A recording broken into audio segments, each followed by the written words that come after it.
Assalamualaikum warahmatullahi wabarakatuh. Di pembelajaran kali ini kita akan membahas tentang pendidikan inklusi.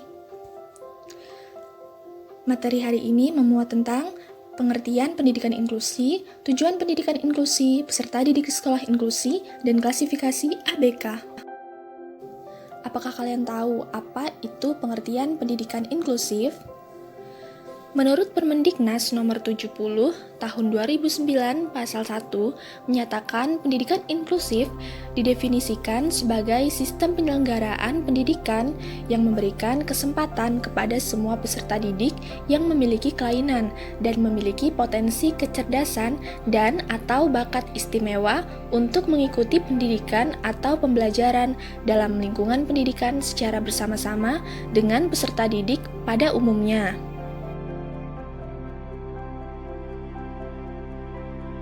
Kemudian, apa tujuan dari pendidikan inklusif? Tujuan dari pendidikan inklusif yaitu mampu memberikan berbagai kegiatan dan pengalaman sehingga semua siswa dapat berpartisipasi dan berhasil dalam kelas reguler yang ada di sekolah tetangga atau sekolah terdekat.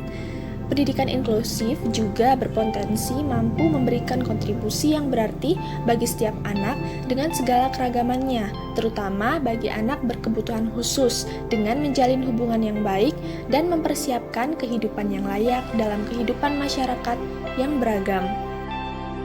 Berikut ini adalah tujuan pendidikan inklusif secara lebih rinci menurut Peraturan Menteri Pendidikan Nasional Nomor 70 Tahun 2009 Pasal 2, yaitu tujuan pendidikan inklusif adalah untuk pertama, memberikan kesempatan yang seluas-luasnya kepada semua peserta didik yang memiliki kelainan fisik, emosional, mental, dan sosial atau memiliki potensi dan atau bakat istimewa untuk memperoleh pendidikan yang bermutu sesuai dengan kebutuhan dan kemampuannya. 2. Untuk mewujudkan penyelenggaraan pendidikan yang menghargai keanekaragaman dan tidak diskriminatif bagi semua peserta didik. Lalu, bagaimanakah peserta didik pada pendidikan inklusif? Peserta didik pada pendidikan inklusif secara umum adalah semua peserta didik yang ada di sekolah reguler, tidak hanya mereka yang sering disebut sebagai anak berkebutuhan khusus, tetapi juga mereka yang termasuk anak normal.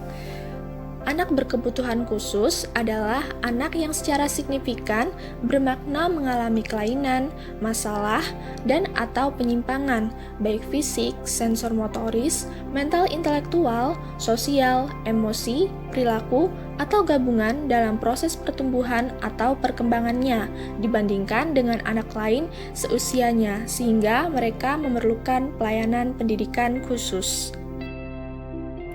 Lalu, bagaimanakah klasifikasi anak berkebutuhan khusus?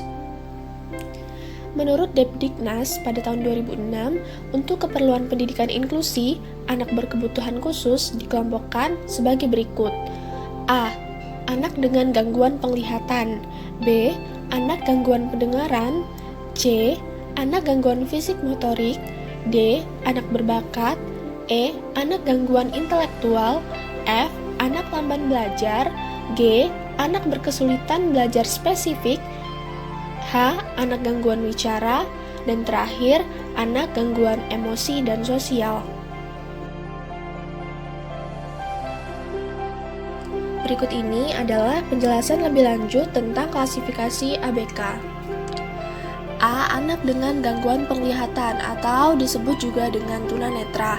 Anak dengan gangguan penglihatan mempunyai karakteristik sebagai berikut. A. Tidak mampu melihat. B. Tidak mampu mengenali orang pada jarak 6 meter. C. Kerusakan nyata pada kedua bola mata. D. Sering meraba-raba atau tersandung waktu berjalan. E. Mengalami kesulitan mengambil benda kecil di dekatnya.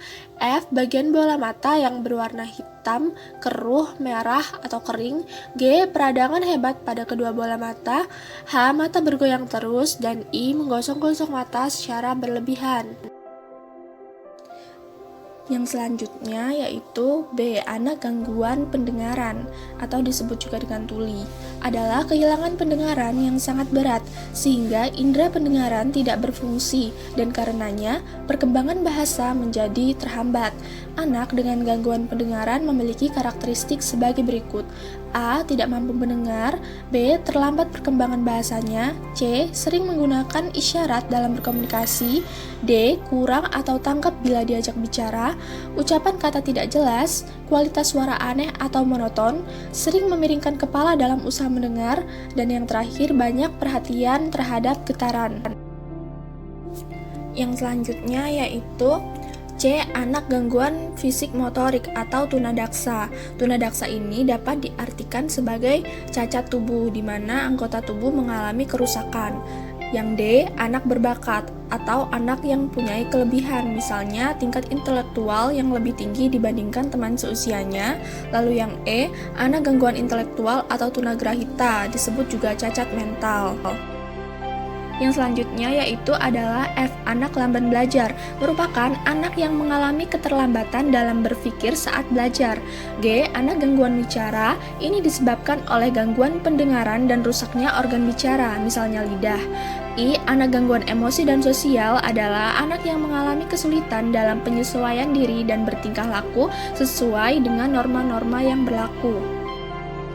Jadi, dapat ditarik kesimpulan bahwa pendidikan inklusif memiliki peran yang sangat penting, yaitu untuk menjamin hak setiap orang agar mendapatkan pendidikan, menghilangkan diskriminasi terhadap anak berkebutuhan khusus, dan meningkatkan mutu pendidikan.